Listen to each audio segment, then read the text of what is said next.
Hello दोस्तों, नमस्कार। मैं ममतेश कुमार आप सभी का स्वागत करता हूं आपके अपने परिवार रोजगार विद अंकित में। कैसे हैं आप सभी मेरे प्यारे साथी? उम्मीद करूंगा आप बहुत ही अच्छे होंगे, एकदम ज़बरदस्त होंगे, और सभी मेरे प्यारे साथी तैयारी कर रहे होंगे एकदम ज़बरदस्त तरीके से। तो ज़्यादा समय नहीं गंवाते हुए आज हम छंद की कक्षा 3 पढ़ने वाले हैं। और मेरे दोस्त, हमारे वर्णिक छंद चल रहे थे, तो वर्णिक छंद में हम लोग कुछ छंदों को हम लोग करेंगे मेरे दोस्त आज की कक्षा में। कबित छंद आता है, इसकी मैंने आप लोगों को परिभाषा भी बताई थी कि इसे हम मनहरण और घनाक्षरी छंद के नाम से भी जानते हैं। इसे मनहरण इसे मनहरण और और घनाक्षरी छंद के नाम से भी जानते हैं। घनाक्षरी छंद के घनाक्षरी छंद के नाम से भी नाम से भी जानते हैं जानते हैं। ठीक है, ये किसकी बात है? कबित की। अब इसमें मेरे दोस्त वर्ण कितने होंगे? इसके प्रत्येक चरण में 31 वर्ण होते हैं। इसके प्रत्येक चरण में कितने? 31 वर्ण होते हैं। प्रत्येक चरण में 31 वर्ण मेरे दोस्त होते हैं। किसकी बात कर रहा हूं मेरे दोस्त? ये इसकी। ठीक है, यानी कि ये कवित्व होता है। और 16 और 15 पर वर्णों पर यति होती है, यानी कि विराम होता है। जहां 16 वर्ण आ जाएंगे और जहां मेरे दोस्त 15 वर्ण आ जाएंगे, वहां विराम इसके अंतर्गत आ जाएगा। इसमें 16 और 15 वर्णों पर इसमें 16 व 15 वर्णों पर यति होती है। यति मतलब विराम। यति होती है। इसमें 8 चरण होते हैं, यानी कि 8 पंक्ति इसके अंतर्गत आप लोगों की होगी। इसमें 8 चरण होते हैं। 8 चरण होते। अब ध्यान से एकदम ध्यान रखना। देव घनाक्षरी, रूप घनाक्षरी, मनहरण कबित छंद के ही हैं। अब देखिए, इसमें 8 पंक्ति आप लोगों के सामने हैं, देख सकते हो।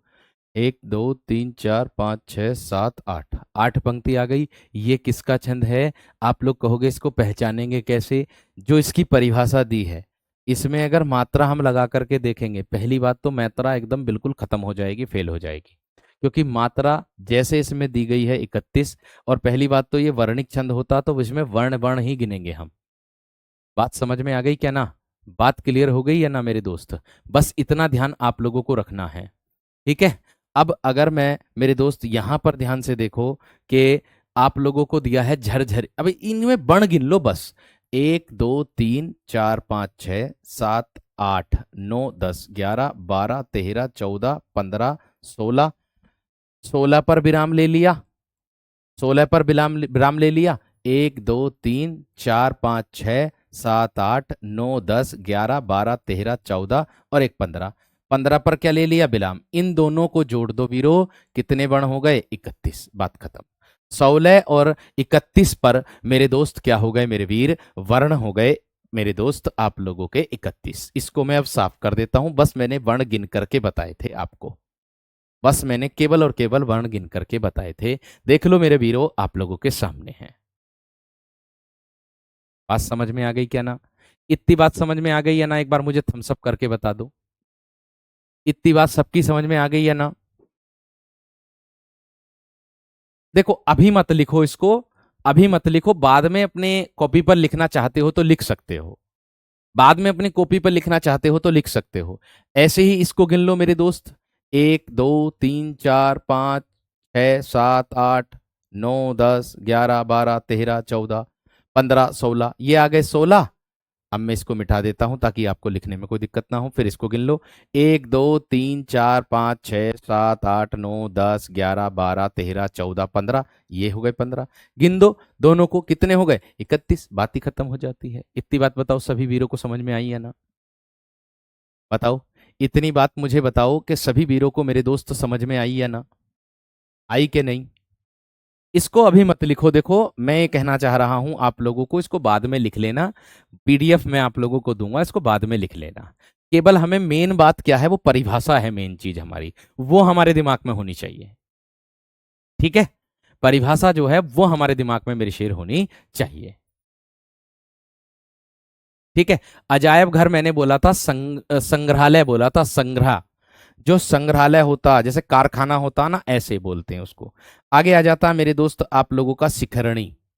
अब आप कहोगे शिखरणी क्या होता है भैया जी, इसकी क्या परिभाषा होती है, इसको कैसे पहचानेंगे? अभी वर्णिक छंद ही चल रहे हैं आप लोगों के, केवल और केवल वर्णिक छंद चल रहे हैं, आपका कुछ नहीं अभी। ठीक है, देखिए इस छंद के प्रत्येक चरण में 17 वर्ण होते हैं। देखो इस छंद के, मैं लिखूंगा, इस छंद के प्रत्येक चरण में, प्रत्येक चरण में, चरण में 17 वर्ण होते हैं, 17 वर्ण होते हैं। बात समझ में आ गई? अब आप कहोगे इसमें 6 और 11 वर्णों पर यति होती है। इसमें 6 और 6 और 11, जहां 6 आएंगे, जहां मेरे दोस्त 11 वर्ण आएंगे, है ना, वर्ण पर यति होती है। यति का अर्थ मैं आपको बता चुका हूं, विराम होता है, यति होती है, जिसको मैं बहुत अच्छे तरीके से आप लोगों को बता चुका हूं कि विराम होते हैं। सर इसमें 8 चरण नहीं है, इसमें 4 चरण है। कवित का एग्जाम्पल देखिए। ओ भैया ऐसा मत सोचो कि ये इस तरीके से दिया हुआ है तो इसमें, ये इसमें 8 चरण, 8 चरण इन दोनों को मिलाकर ही है। 2 2 4 2 6 और 2 8। इसमें जो 8 चरण है वो इन दो दो को मिलाकर के ही है दीपक मेरे दोस्त, मेरे शेर। समझ में आ गई ना? इन दोनों को मिलाकर के 8 चरण है, ध्यान रखना। 2 ऊपर 2 नीचे 4, 2 2 6 2 8। ये तो मैंने केवल बताए हैं, ये मत सोचो कि ये पंक्ति हो गई। यहां 16 पर विराम लेंगे, 15 पर विराम लेंगे वीर। ये है दीपक जी इसकी बात। समझ में आ गई ना मेरे शेर? आगे देखो। इसमें मैंने बोला कि 6 और 11 वर्ण पर क्या होती है मेरे दोस्त, यति इसके अंतर्गत मेरे दोस्त आप लोगों की देखने के लिए मिलेगी। आप कहोगे किस तरीके से मिलेगी, तो आप देख सकते हो, उदाहरण देखोगे तो आपको पता चल जाएगा। जैसे मेरे दोस्त अनूठी 1 2 3 4 5 6, ये आ गया 6, विराम ले लिया भैया। 1 2 3 4 5 6 7 8 9 10 और 1 11, ये आ गया भैया 11। 11 और 7 6 का योग कर दो, बराबर मेरे वीरों क्या बन जाएगा, 17 बन जाएगा। क्या बन जाएगा मेरे वीरों, 17 मेरे शेर आप लोगों का बन जाएगा। इतनी बात सबकी समझ में आ गई या ना, मुझे इतना बता दो बस। इतनी बात सबकी समझ में आ गई या ना मेरे दोस्त, इतना बता दो बस मुझे। कभी कभी इसकी परिभाषा में ये और मेरे दोस्त आ जाता है लिखा हुआ कि इसमें गण विन्यास किस तरीके से होते हैं। तो मैं बता दूं, इसमें गण विन्यास, गण विन्यास, और हमेशा ध्यान रखना गण किसे कहते हैं, जो 3 वर्णों का समूह होता है मेरे दोस्त, उसको कहते हैं गण। इतनी बात समझ में आ गई है ना? जो 3 वर्णों का समूह होता है उसको मेरे दोस्त गण कहते हैं। ठीक है, इतनी बात। प्रत्येक चरण दोनों को मिला करके है मेरे दोस्त वो। ठीक है, दोनों को मिला करके है मेरे वीर वो। परिभाषा में वही है कि इसमें 8 चरण होते हैं, क्योंकि हम विराम दे रहे हैं ना, विराम की वजह से हमें रुकना पड़ रहा, इसलिए उस चरण को भी गिना जा रहा है। ठीक है ना वीर, बात समझ में आ गई? हाँ, वो कैप शुरू हो जाएगा। अब देखो इसमें गण विन्यास कैसे होगा, जैसे मेरे दोस्त यगण, जैसे मेरे दोस्त मगण, आ सकता परिभाषा में पूछ सकता बस, नगण, नगण, सगण, सगण और भगण, ऐसे पूछ सकता है कि ये जो गण विन्यास है किसके अंतर्गत आते हैं। तो आपका उत्तर होगा शिखरणी। आपका उत्तर क्या होगा मेरे दोस्त, शिखरणी। बात समझ में आ गई क्या ना? इतनी बात सबकी समझ में आ गई? ठीक है, इतनी बात मेरे दोस्त समझ में आ गई है ना? अरे भैया, प्रत्येक चरण में 31 मात्राएं होती हैं। 31 मात्रा का मतलब ये हो जाएगा इन दोनों को मिलाकर के 31 हो जाएंगी। ये आधा उदाहरण लिखा हुआ है। ये मेरे दोस्त आधा उदाहरण लिखा हुआ, पूरा उदाहरण नहीं है ये। कभी सोच रहे हो पूरा है? 8 चरणों का आधा उदाहरण नहीं है ये। 8 चरणों का पूरा उदाहरण नहीं है ये, ध्यान रखना। ठीक है ना? 31 मात्राएं प्रत्येक चरण में मैंने ऐसे लिखाई, इन दोनों को जोड़कर। ये पूरी एक लाइन है। एक चरण ये हो गया, दो चरण ये हो गया, आप किसको कह रहे हो मैं बता रहा हूं, तीन चरण ये हो गया और चौथा चरण ये हो गया। ये हो गए। इनमें सब में पूरे 31 मात्राएं होती हैं। दोनों को मिला करके ही तो जोड़ोगे। आधा उदाहरण है, अभी 4 लाइन और होंगी इसकी, मैं आधा लेकर के आया हूं। मैं गिन करके भी बता रहा हूं आप लोगों को, इससे आसान क्या हो सकता है भाई, के वर्णों को गिन करके बता रहा हूं। हालांकि आपसे एग्जाम में ये वर्णिक छंद मुश्किल से ही पूछा जाता है, पूछा जाता मात्रिक छंद।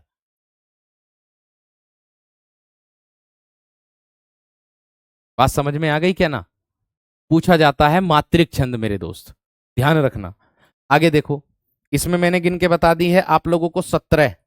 ये शिखरणी हो जाएगा। आगे मालिनी की अगर मैं बात करता हूं, देखिए मालिनी किसे कहते हैं, अब ये ध्यान में रखना है आप सभी को भी। मालिनी क्या होता है?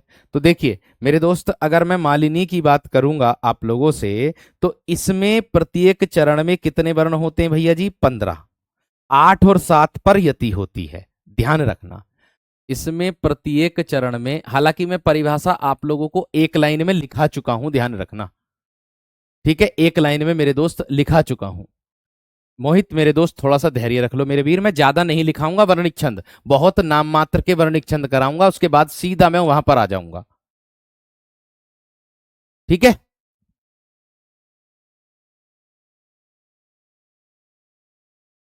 अब देखो, इसमें क्या हो जाएगा मेरे दोस्त, इसमें प्रत्येक चरण में 15 वर्ण होते हैं। इसमें प्रत्येक चरण में 15 वर्ण होते हैं, होते हैं। तथा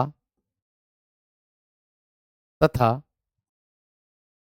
इसमें क्या होगा, इसमें 8 और 7 वर्णों पर, 8 व 7 वर्णों पर यति होती है।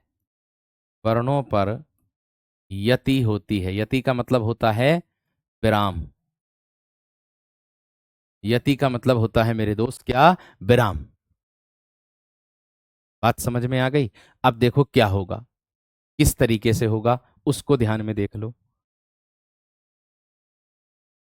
यहां देखो, मैंने कहा प्रिय पति वह मेरा प्यारा प्राण प्यारा कहाँ है? 1 2 3 4 5 6 7 8, एक आ गया 8, दूसरे में 1 2 3 4 5 6 7, इसमें आ गया 7। तो भैया पहली लाइन में, अरे और अन्य लाइनों को देखने की आवश्यकता ही नहीं, जब पहली लाइन में हमें पता चल गया 8 और 7 मिलाकर के दोनों में क्या हो गए मेरे दोस्त, दोनों में मिलाकर के 7 7 14 और 1 15 मेरे दोस्त आप लोगों का हो जाएगा। दोनों में मिलाकर के तो हमें नीचे जाने की जरूरत ही क्या है? नीचे जाने की मेरे दोस्त जरूरत ही क्या है आप लोगों को? बात समझ में आ गई क्या ना? नीचे जाने की मेरे दोस्त जरूरत ही क्या पड़ती, जब ये हमें ऊपर वाली लाइन में ही पता चल रहा। नीचे की देखने की जरूरत ही क्या? इतना समय है किसी के पास? नहीं है मेरे दोस्त, परीक्षा में तो इतना समय नहीं रहता। परीक्षा में तो मेरे दोस्त इतना समय नहीं रहता। इंद्र वज्रा की बात करते हैं अब देखिए इंद्र वज्रा क्या होता है। इस 11 वर्णों वाले इस छंद के प्रत्येक चरण में, देखो 11 वर्णों वाले इस छंद के, इस छंद के प्रत्येक चरण में, प्रत्येक चरण में कितने होते हैं? प्रत्येक चरण में एक तो मेरे दोस्त क्या होता है, 2 तगण और जगण, दो, दो तो हो जाएंगे तगण, जगण, और और दो गुरु होते हैं, और और दो गुरु होते हैं, दो गुरु होते हैं। किसके अंतर्गत? इंद्र वज्रा के अंतर्गत। और इसमें ध्यान रखना, 5 से 11 और 6 से 11 वर्णों पर यति होती है। इंद्र वज्रा में 5 से 11 हो या 6 से 11 वर्ण हो, उन पर मेरे दोस्त यति आप लोगों को देखने के लिए मिल जाएगी। इसके अंतर्गत, इसके अंतर्गत। इतनी बात समझ में आ गई? इतनी बात क्लियर हो गई मेरे दोस्त? ठीक है। मैं कह रहा हूं खुद गिनने की आवश्यकता। ठीक है। अब भैया आप कहोगे तो दो तगण कौन से होते हैं, जगण कौन से होते हैं? मैंने आप लोगों को बताया था तगण और जगण कौन से होते हैं कल की कक्षा में। छंद की कक्षा से मेरे दोस्त हो सकता 2 क्वेश्चन भी आ जाए, हो सकता 1 क्वेश्चन भी आ जाए पंकज। ठीक है वीर। अब देखो इसका उदाहरण देख लो। मैं राज्य की चाह नहीं करूंगा, 1 2 3 4 5 6 7 8 9 10 11। लो भैया, 1 2 3 4 5 6 7 8 9 10 11। 11 ही बाण होते हैं इसमें। 1 2 3 4 5 6 7 8 9 10 11। लो 11 इसमें आ गए और 11 इसमें आ गए, 11 इसमें आ गए। और जहां कहीं 5 दिखाई दे वहां पर विराम ले लेना, जहां कहीं 6 दिखाई दे वहां पर विराम ले लेना। रुक जाना यानी कि, रुक जाना यहाँ यानी कि। बात समझ में आ गई है ना? बात क्लियर हो गई है ना मेरे दोस्त? आप कहोगे कि भैया जी तगण का पता कैसे चलेगा, जगण का पता कैसे चलेगा? देख लो, मैंने आप लोगों को मात्रा लगानी बताई थी ना, बताई थी तगण जगण का। जहां 3 वर्ण हो, जहां 3 वर्ण हो वहां जगण होंगे। ध्यान रखना, संतान आ गया, ये डबल और ये डबल और ये एक आ गया। ठीक है। करूंगा में आ जाओ, यहां एक आ जाएगा, यहां यहां बड़े ऊ की मात्रा लगी है, ये डबल और यहां डबल है ना। इसमें आ जाओ मेरे दोस्त, एक डबल और डबल है ना। और इसमें आ जाओ मेरे दोस्त, 3 वाले वालों को देखना बस, बाकी और किसी को मत देखना।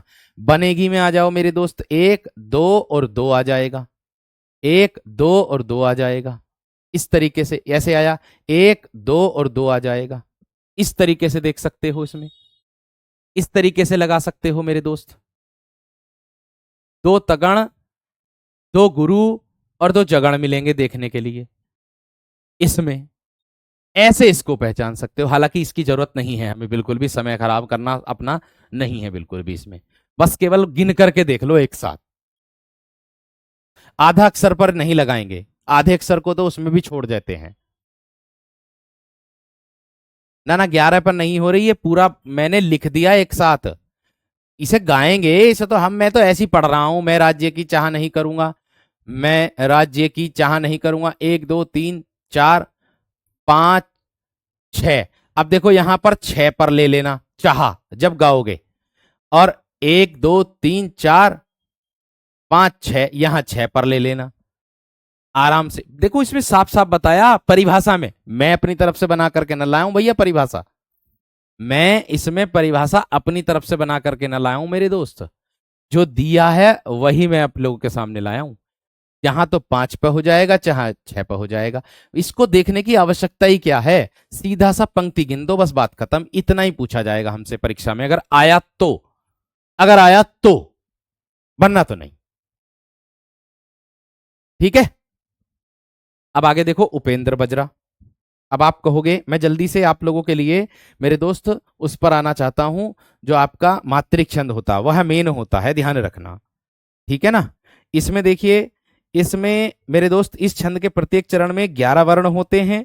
इंद्र वर्जा के प्रथम वर्ण को लघु कर देने से उपेंद्र वर्जरा मेरे दोस्त छंद का निर्माण हो जाता है। इसकी परिभाषा ये बनेगी, क्या है कि इस छंद के प्रत्येक चरण में 11 वर्ण होते हैं। इस छंद के प्रत्येक चरण में क्या होता है मेरे दोस्त, 11 वर्ण होते हैं। इंद्र वज्रा के प्रथम वर्ण को क्या है, इंद्र, इसकी परिभाषा है ये, ऐसा आ सकता कि इंद्र वज्रा के प्रथम वर्ण को लघु कर देने से कौन सा छंद बनेगा, तो आपको दिमाग में रखना है ना। इंद्र वज्रा के प्रथम प्रथम वर्ण को लघु कर देने से, वर्ण को लघु कर देने से उपेंद्र वज्रा, उपेंद्र वज्रा छंद का निर्माण हो जाता है। उपेंद्र वज्रा छंद का निर्माण हो जाता है।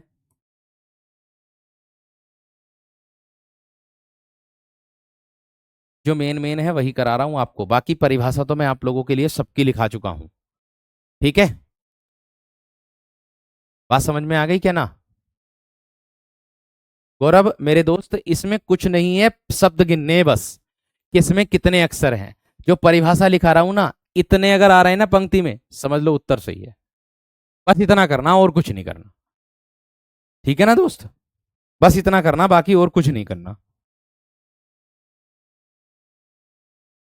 ठीक है, अब देखो, अगर मैं इंद्र वज्रा की बात कर रहा था, देखो इसने जो परिभाषा दी है उपेंद्र वज्रा की, और मैं इंद्र वज्रा की बात करूं, तो इसमें दो गुरु होते हैं। उसमें पहले वाले वर्ण को यह जो दिया ना, डबल मात्रा आ रही इस पर भी डबल आ रही है, इनको दोनों को उसने लघु करने के लिए बोला बस, और लघु कर दिया तो भैया उपेंद्र वज्रा का छंद का निर्माण हो जाएगा। लो देख लो तुम्हारे सामने लघु कर दिए कि ना कर दिए। बेबी और बीबी, छोटी की मात्रा लग रही, यही परिभाषा कह रही है। मैं तो कुछ नहीं कह रहा हूं, जो परिभाषा कह रही उससे मैच होना चाहिए, बस उससे मैच होना चाहिए, आपकी समझ में एकदम आ जाएगा। देखो मैं क्या कह रहा हूं मेरे दोस्त, मैं उसी के अनुसार आप लोगों को पढ़ा के चल रहा हूं। बाकी और मैं भी तो बुकों में से ज्ञान लेकर के आता हूं, मैं कोई अपनी तरफ से थोड़ी दे रहा हूं। अपनी तरफ से तो मैं ट्रिक वगैरह दे देता हूं जो मेरे बनती है। बाकी ज्ञान में अपने पास से सब कुछ दे रहा हूं आपके पास, अपने पास कुछ नहीं है रख रहा हूं, ये बात ध्यान रखना। यहां देख लो ये बड़ा आ गया, 1 2 3 4 5 6 7 8 9 10 11, लो भैया 11 आ गई। अब आप कहोगे इसमें इंद्र वज्रा लगाएं या हम उपेंद्र वज्रा लगाएं, दोनों में से क्या लगाएं, तो भैया पहली वाली लाइन को देख लेना, ये अगर लघु है, ये अगर लघु है तो उपेंद्र वज्रा, ये अगर दीर्घ है, गुरु है, तो ये आपका इंद्र वज्रा। इतना ही अंतर दोनों में। चला पता, चला पता है ना, चला पता है ना। बिल्कुल मेरे दोस्त, सर आप हमारे लिए कंटेंट बहुत जबरदस्त लेकर के आते हो, धन्यवाद भैया धन्यवाद। भाई इस कंटेंट के पीछे कितनी रातों की मेहनत होती वो तो हमारा दिल ही जान सकता बस। ठीक है, बाकी इसका जो मेरे दोस्त परिणाम देखने के लिए हमें मिलेगा, तो वह मेरे दोस्त आप लोगों का एग्जाम में मिलेगा। रस की पीडीएफ अभी तक नहीं दी, बोलो। रस की पीडीएफ अभी अभी नहीं दी है, अभी उपसर्ग प्रत्यय की तैयार हो रही है, उसके बाद मैं खुद दे दूंगी, अपने आप खुद दे दूंगा, आप चिंता मत करो। आगे मंदा क्रांता, इसके बाद क्या आता है मेरे दोस्त आप लोगों का, मंदा क्रांता। अगर मैं इनको नहीं कराऊंगा तो फिर कहोगे आप सर आपने बिल्कुल भी नहीं कराए, तो इसलिए मैं इनको करा करके चल रहा हूं मेरे दोस्त। ठीक है, इस छंद के प्रत्येक चरण में 17 वर्ण होते हैं। इस छंद के प्रत्येक चरण में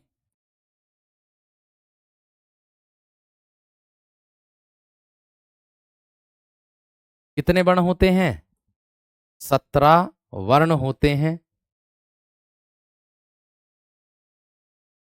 अब आप कहोगे भैया जी 17 वर्ण एक में और दिए थे आपने, अंतर कैसे पहचानेंगे। अंतर परिभाषा से पहचानेंगे वीरो। अंतर किससे पहचानोगे, परिभाषा से। देखो इसमें क्या दिया है, 6 और 11 वर्ण पर यति होती, इसमें दिया 6 और 11 पर यति होती। अब इसमें क्या दिया है, देखो इसमें क्या दिया है वो देख लो। इसमें दिया है मेरे दोस्त आप लोगों का किस किस पर यति होगी, इसमें मंदाक्रांता में, इसमें होगी मेरे दोस्त 4 6 और 7वें वर्ण पर यति होती है। इसमें 4 और जुड़ेगा, 4, 6 और 7, इन पर सातवें वर्ण पर यति होती है। वर्ण पर हो गया ना अंतर, यहीं पर यति होती है। विराम जिसको हम लोग कहते हैं, विराम जिसको हम लोग कहते हैं मेरे दोस्त। अब देखो किस तरीके से आधा बाउंड वर्ड जो है वो काउंट नहीं करते हैं बिल्कुल भी। ठीक है, चलो आगे आ जाओ।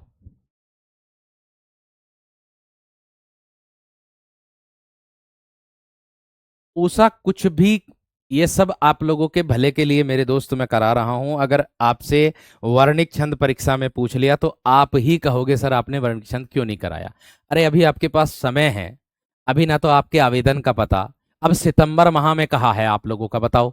सितंबर माह में भर्ती प्रक्रिया को देने के लिए बोला है। पहले फरवरी में बोला था, फिर इसमें अप्रैल के लास्ट में बोला था, अब जुलाई में बोला था, अब जुलाई से भी सितंबर हो गया। अब देखो बढ़ती चली जा रही है, बढ़ती चली जा रही है मेरे दोस्त। ठीक है, बात समझ रहे हैं कि नहीं।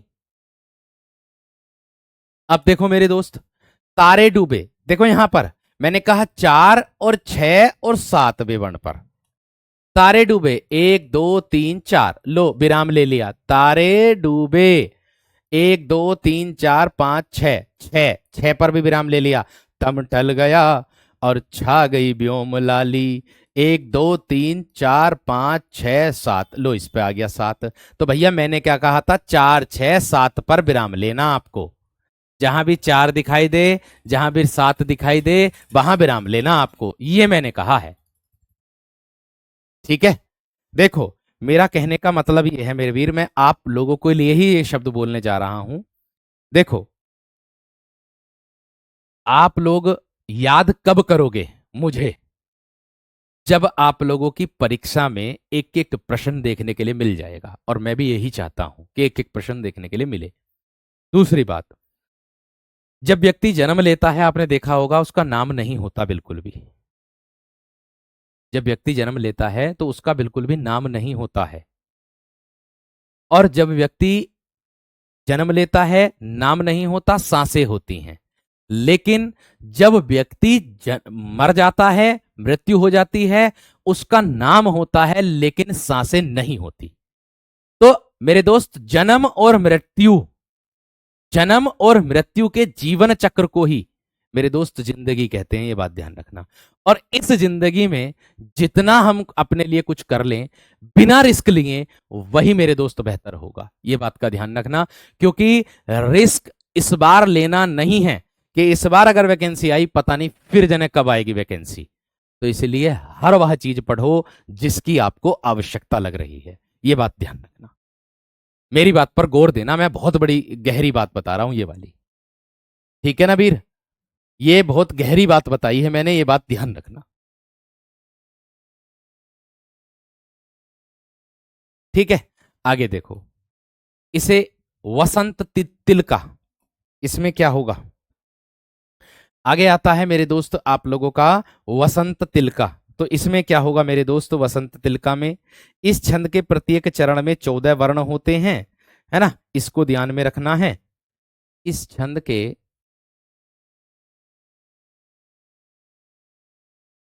प्रत्येक चरण में, प्रत्येक चरण में 14 वर्ण होते हैं।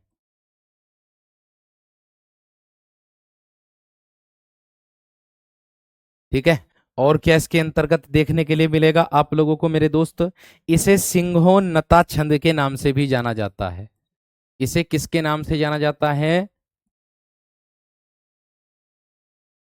सिंहोन्नता, ये ध्यान रखना। सिंहोन्नता ऐसे करके लिखना, रुको, सिंहोन्नता के नाम से भी जाना जाता है, छंद के नाम से भी जाना जाता है, छंद के नाम से भी जाना जाता है।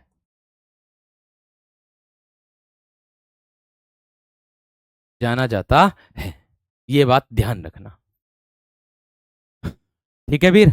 अब देखो, वसंत तिलका के बाद मेरे दोस्त मैं आप लोगों को बाकी की परिभाषा तो मैं आप लोगों को लिखा चुका हूं, है ना। एक वंशस्थ होता है, एक द्रुत विलंबित होता है, तोटक होता है। मैं ज्यादा नहीं करा रहा हूं क्योंकि इन पर ज्यादा समय खराब करना भी ठीक नहीं है। ये आप लोगों के क्या होते हैं, वर्णिक छंद होते हैं, ये बात ध्यान रखना। ठीक है, तो इनको तो दिमाग में रखना ही नहीं है। सबया का कर लेना चाहो तो सबया के 23 वर्ण होते, मैंने आपको बताया हुआ है पहले से ही। ठीक है ना।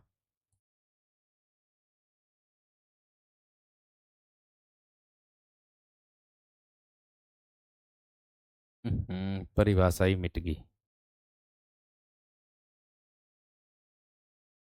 बसंत तिलका के बाद उदाहरण देखने के लिए मिलेगा आप लोगों को इसका, जो मैं दे रहा हूं। क्या है, ये रहा। 14 वर्ण होंगे और इसमें मेरे दोस्त हम क्या करेंगे, इसमें मेरे शेर आप लोगों के लिए ये बात का ध्यान रखना है कि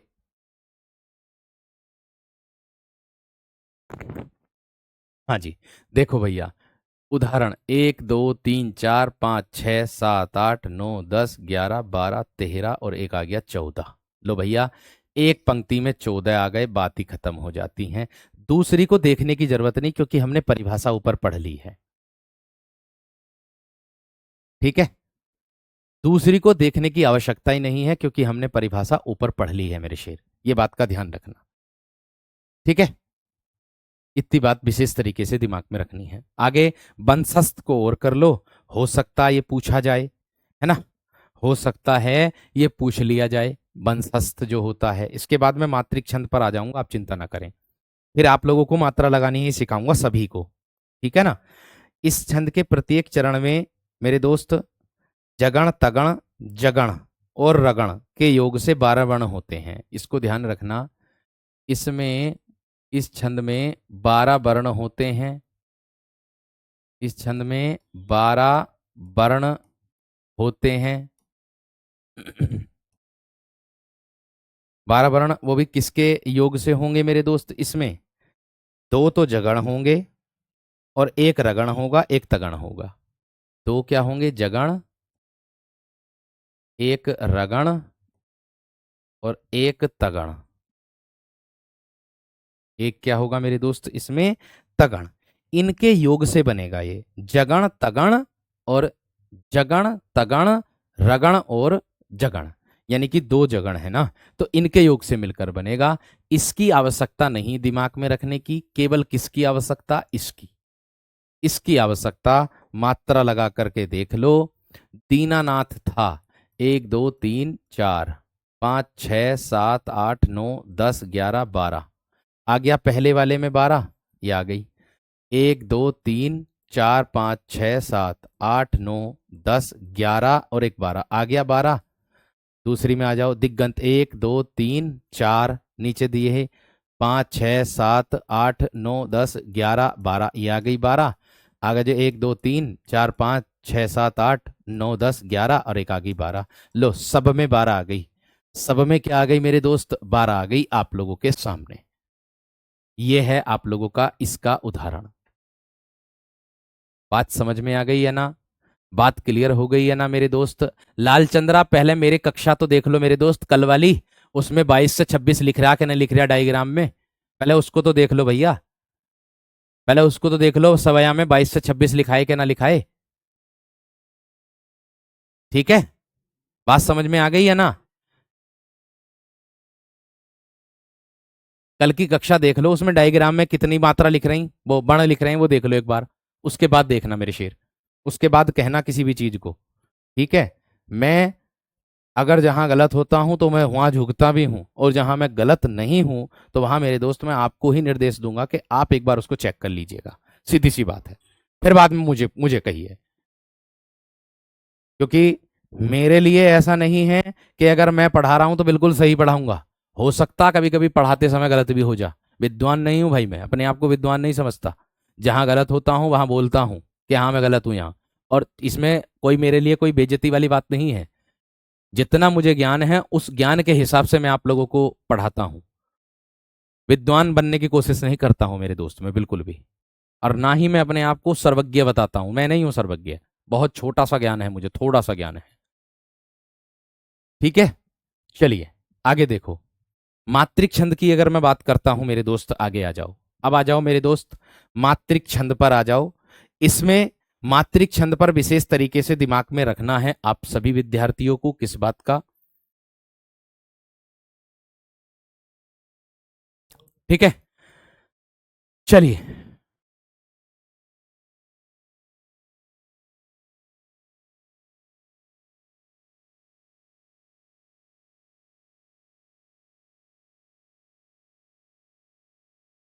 चलिए, कल की डायग्राम वाली जो चित्र है उसमें ऐसे करके डायग्राम ना बना रखा मैंने, उसमें यहां पर लिखा सबया, यहां पर लिखा के ना, उसके आगे सामने लिखा होगा 22 से 26। कल वाली कक्षा देख लो बस, कल वाली कक्षा देख लो मेरे दोस्त, कल वाली कक्षा देख लो बस, उस पर आ जाएगा, पता चल जाएगा। तोटक बंथस्थ हो, तोटक हो उसमें 12 बताए थे मैंने, रूप घनाक्षरी में 32 बताए थे। ठीक है,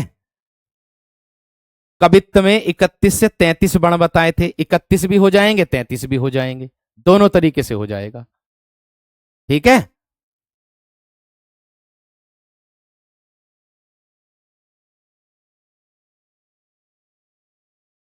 चलिए आगे देखो। हाँ सर जी लिखा है भैया, बिल्कुल लिखा है, तो भाई कहने की तो बात ही नहीं है बिल्कुल भी। ठीक है, आगे आ जाओ।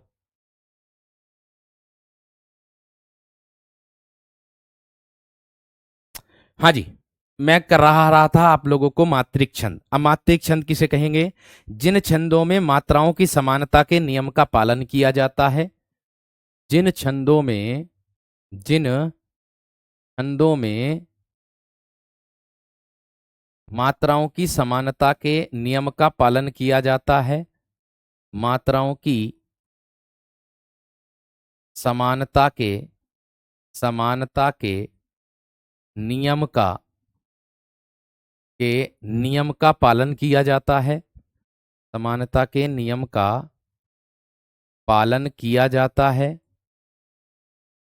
पालन किया जाता है,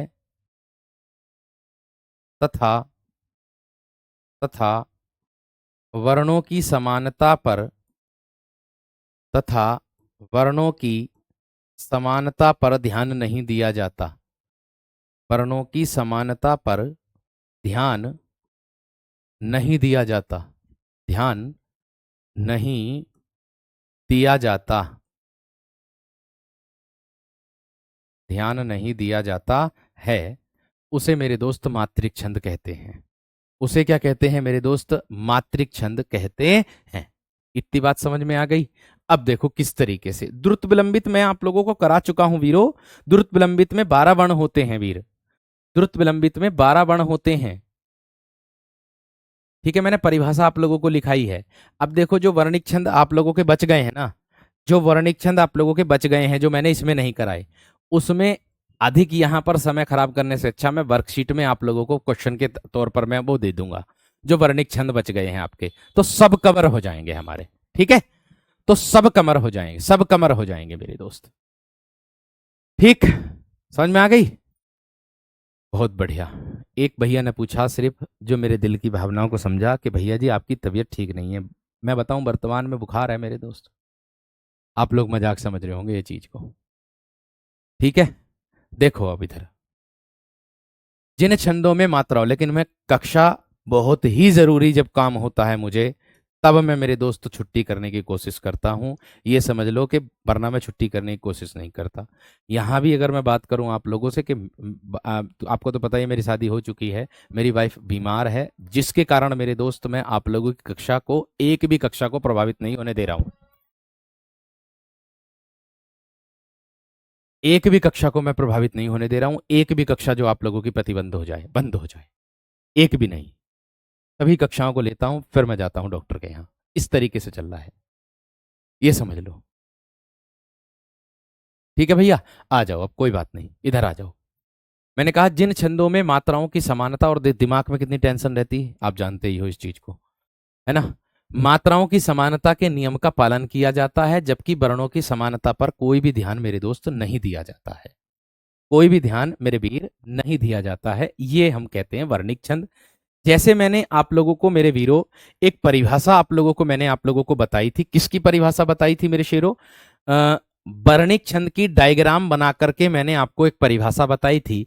इसी प्रकार से मैं आप लोगों के सामने ये परिभाषा भी बता रहा हूं, जिससे आपको एक लाइन में मेरे दोस्त परिभाषा याद हो जाएंगी। ठीक है ना वीर? जिससे मेरे दोस्त आप लोगों की जो परिभाषा है वो एक लाइन में याद हो जाएगी। आप कहोगे किस तरीके से भैया जी, किस तरीके से, है ना? मतलब ये हो जाएगी सही। ये चौपाई की अगर मैं बात करूं मेरे दोस्त, वो 16-16 मात्राएं होती हैं प्रत्येक चरण में। भैया जी दोहे की बात करूं, पहले तीसरे में, ध्यान देना मेरी बात पर, पहले और तीसरे में मेरे दोस्त आप लोगों की होती हैं 13-13, और दूसरे और चौथे में, हालांकि मैं लिखाऊंगा ये, दूसरे और चौथे में होती है मेरे दोस्त आप लोगों की 11-11। मैं लिखाऊंगा मगर मैं फिर भी आपको बता रहा हूं, बस ऐसे ही, बस आपको बता रहा हूं मेरे दोस्त, बस ऐसे ही। ये बात ध्यान रखना। ये है ना पहले और मुंह जवानी बता देता हूं, जब लिखाऊंगा तो आगे इस पे लिखने की क्या जरूरत है। ठीक है ना वीर? मुंह जवानी बता रहा हूं, इस पे लिखने की कोई जरूरत नहीं है। बाकी ध्यान रखने के लिए मेरे दोस्त को अब कोई है ही नहीं है, माता जी हमारी है ही नहीं है बिल्कुल भी। तो सबसे बड़ा दुख तो वो मेरे साथ वही चल रहा है, ये समझ लेना आप। अब देखिए, चौपाई की अगर मैं बात करूं तो मेरे दोस्त वो आप लोगों का 16-16 हो जाएंगी। दोहे की अगर मैं बात करूंगा तो 13 और 11 मेरे दोस्त आप लोगों की हो जाएंगी दोहे की, है ना? दोहे की मेरे दोस्त क्या हो जाएंगी मेरे दोस्त? 11 और 13 हो जाएंगी आप लोगों के सामने। बिल्कुल। आगे देखो मेरे दोस्त, मैंने कहा सोरठा की बात करूं तो दोहे का उल्टा भैया जी, दोहे का उल्टा सोरठा होता वीरो। दोहे का जो उल्टा होता है वो मेरे दोस्त आप लोगों का सोरठा होता है। ठीक है वो। और आगे बात करूं गीतिका की, तो गीतिका में मेरे दोस्त 26 मात्राएं मेरे वीर होती हैं। जब इसकी परिभाषा लिखाऊंगा आपको और जानकारी इसमें मिलेगी। ये एक लाइन की है, ये केवल एक लाइन की मेरे दोस्त है। ठीक है, आगे देखो, ये केवल, अभी तो केवल मैं डायग्राम में बता रहा हूं, आगे चल करके एक एक करके उदाहरण के साथ मात्रा लगानी सिखाऊंगा भी और मात्रा लगानी बताऊंगा भी मेरे दोस्त आप लोगों को। ठीक है ना? मात्रा लगानी बताऊंगा भी मेरे दोस्त आप लोगों को। ठीक। अब देखो, उल्लाला की बात करूं, 15 और 13 वर्ण हो जाएंगे, 28 हो जाएगी टोटल। और आगे हरिगीतिका की 28 होती है, ध्यान रखना, है ना? कौन सा, देखो सबसे ज्यादा परेशान हम विद्यार्थियों को क्या करता है कि भैया जी कौन सा अर्ध सम्मात्रिक, कौन सा मात्रिक है, कौन सा आपका विषम मात्रिक है, कौन सा सम्मात्रिक है, ये सबसे ज्यादा परेशान करता भैया जी। करता कि नहीं करता? आप लोगों के दिमाग में होगी बात। तो भैया कोई बात नहीं, मैं आपको बताऊंगा कौन सा अर्ध सम्मात्रिक कौन सा विषम मात्रिक है। बीरियाला 16 और 15 पर यति, कुल मिलाकर के 31 वर्ण हो जाएंगे वीरों, मतलब 31 मात्राएं होंगी। बीरियाला मात्रिक जाति का छंद होता है, ये बात भी ध्यान आपको रखनी है। परिभाषा भी लिखाऊंगा। बरबे 12-7-19, रोला 24, कुंडलिया 24। देखो छप्पे जो मिलकर बनता है वीरो, ध्यान देना मेरे वीरो, छप्पे जो मिलकर बनता है रोला और प्लस उल्लाला के योग से मिलकर बनता है। यहां देखो मैंने कहा आप लोगों से कि छप्पे रोला प्लस उल्लाला के योग से मिलकर बनता है, कुंडलिया दोहा प्लस रोला के योग से मिलकर बनता है। इसकी ट्रिक बनती है, छप्पे की ट्रिक बनती है RO रोला ओ फॉर उल्लाला। इसकी दोहे की ट्रिक, इसकी कुंडलिया की ट्रिक बनती है DR डॉक्टर। दोहे की जो ट्रिक बनती है वो बनती है DR डॉक्टर, अर्थात D for Doha, R for रोला, ऐसे बनती है। इतनी बात समझ में आ गई? इतनी बात मेरे वीरों की सबकी समझ में आ गई है ना, एकदम बेहतर तरीके से? ठीक है, सांस आ गया भाई, पानी पी लूं।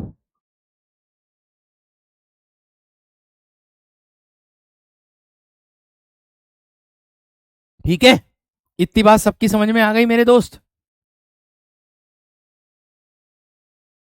इतनी बात सबकी समझ में आ गई?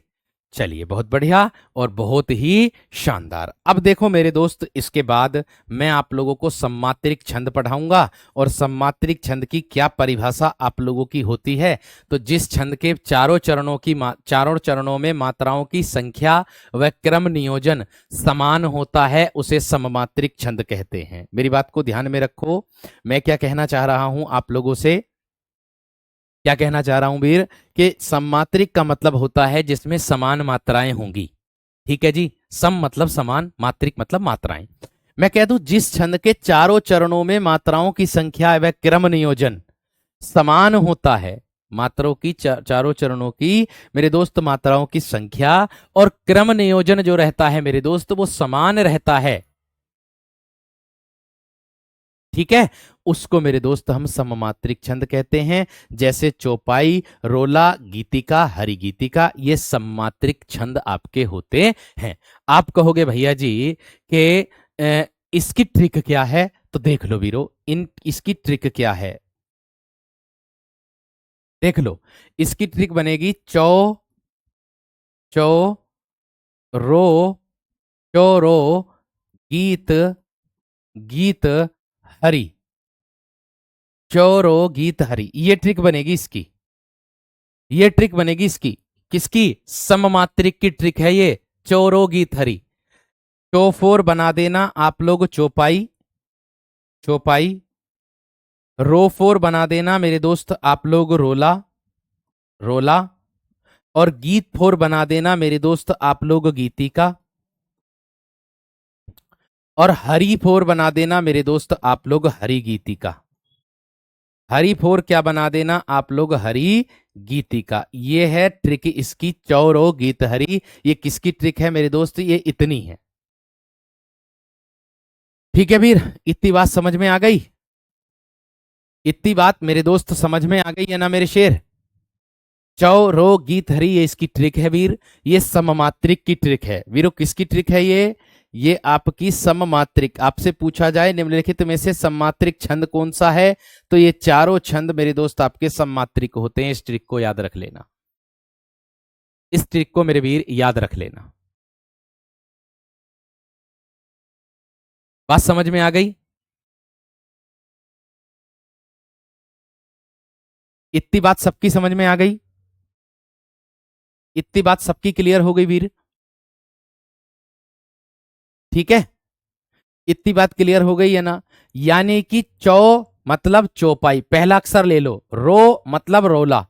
गीत मतलब ये गीतिका का पहला। हरि, हरि गीतिका का हरि ले लो।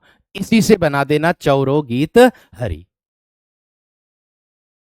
इतनी बात सबकी समझ में आ गई है ना? ठीक है, आगे की कक्षा मेरे दोस्त हम कल करेंगे। कल हम चौपाई की परिभाषा लिखेंगे, उससे आगे उसके उदाहरण देखो ये इस तरीके से दे रखे हैं। आगे चल करके आप लोग मात्रा लगानी सीखोगे प्रत्येक विद्यार्थी कल की कक्षा में। कल हम मात्रिक छंद को पढ़ देंगे और कल हम छंद को ही कंप्लीट कर देंगे। ठीक है जी, कल हम छंद के टॉपिक को कंप्लीट कर देंगे कल की कक्षा में। ठीक है वीरो, कल की कक्षा में छंद के टॉपिक को हम पूर्ण कर देंगे। और जिन विद्यार्थियों ने मेरे दोस्त कक्षा नहीं देखी है, कौन सी, जो सैटरडे के दिन कक्षा आप लोगों की होती है, स्पेशल कक्षा जो मैं कराता हूं, जिसमें एक एक प्रश्न नया तराश करके आप लोगों के लिए लेकर के आता हूं, ठीक है ना वीर, तो उसको दर्शाता है। ठीक, बात समझ में आ गई वीर? कैसी लगी कक्षा? अपना प्रत्युत्तर कमेंट सेक्शन में जरूर दीजिएगा, क्योंकि अब तो कमेंट्स मेरे दोस्त चलती हैं, दिखती हैं। और अपना क्लास को प्यार जरूर दिया करें मेरे दोस्त। बहुत मेहनत से आप लोगों के लिए कंटेंट तैयार करता हूं। ये समझ लीजिएगा कि आधा समय, पूरा दिन में आधा समय मेरे दोस्त कक्षा तैयार करने में जाता और आधा समय कक्षा को लेने में जाता है। एक दिन पूरा खत्म हो जाता है, समय का पता ही नहीं चलता। ठीक है वीर, नमस्कार, धन्यवाद, जय हिंद। अगर किसी भी भाई को मेरी कोई बात बुरी लगी हो तो उसके लिए हम क्षमा प्रार्थी। बाकी हम आपके लिए हमेशा पॉजिटिव सोचते हैं और सोचते रहेंगे, करते रहेंगे। धन्यवाद, नमस्कार।